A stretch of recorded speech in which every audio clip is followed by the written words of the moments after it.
Мінекей достар. Мынау құлпынайлар. Осындай керемет болып бергелі жатыр құлпынайларымыз. Бүгін мамыр айының 23-і. Көрдіңіздер ма? Қандай? Мәссаған. Достар, бұдан қараңыздар. Ой, пырмай, достар. Құдай, міне. Алғашқы құлпынай. Мәссаған. Достар, кешіріңіздер, мен таң қалып тұрмын. Қуанғанымнан мәссаған дей беріппін ғой. Мінекей.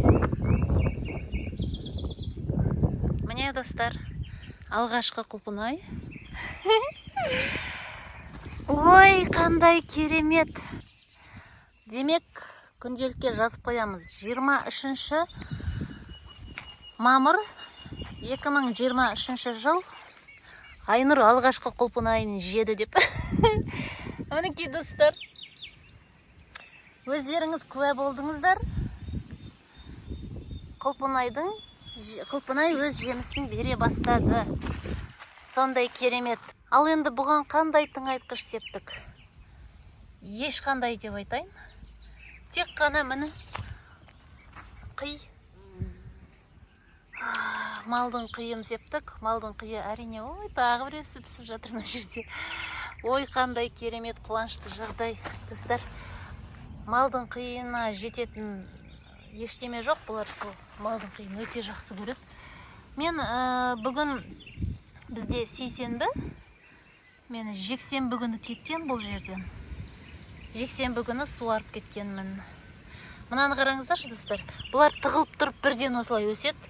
Құлпынайдың ең жауы осы бақбақ гүлдері, адуванчик.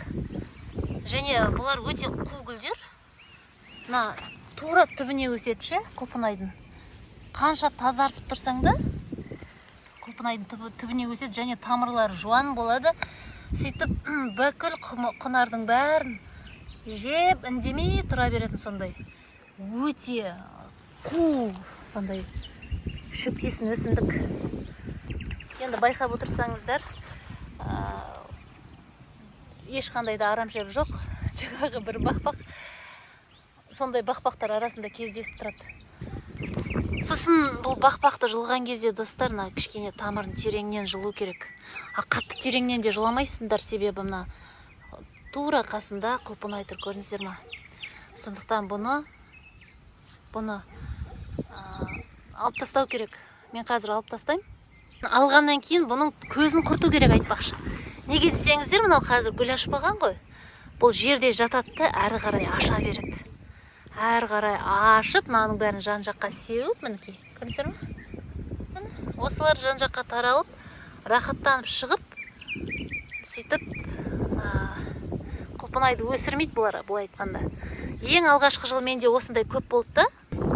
Осындайлар көп болды, және соның кесірінен құлпынайлар дам берген жоқ.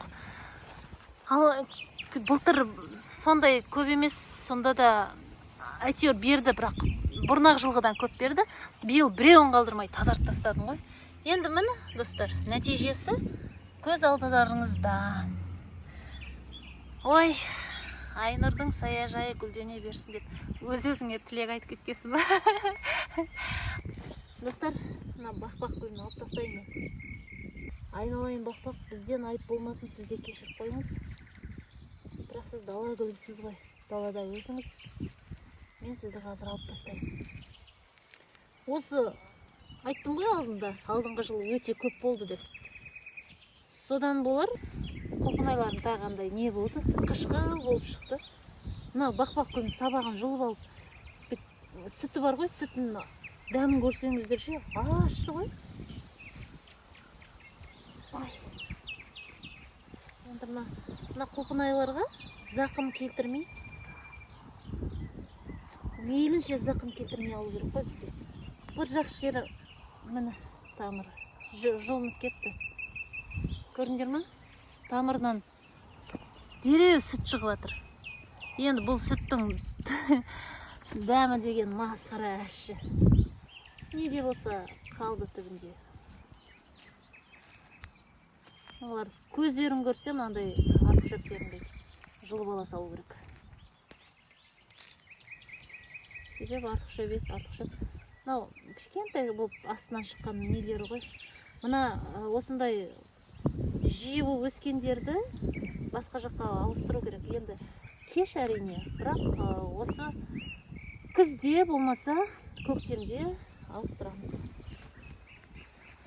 Тағы бір өтіп қапты. Ала салдым.